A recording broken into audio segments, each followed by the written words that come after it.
En esta experiencia no gastronómica catamos 3 chacolís y 6 pinchos y bueno, pues tenemos la oportunidad de degustar un poco todos los sabores del entorno que nos rodea.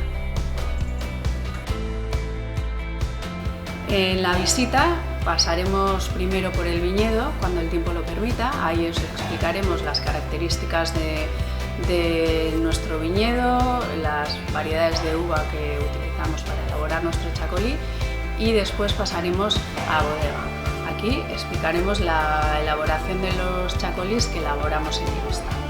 Y para finalizar la cata lo haremos con 3 de nuestros chacolís más característicos.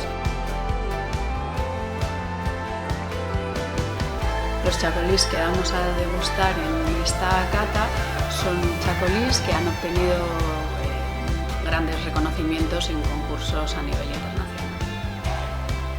Bueno, desde aquí animar a la gente que nos visita a conocer Irusta y conocer este chacolí que elaboramos con mucho cariño y que estoy segura de que sorprenderá a más de uno.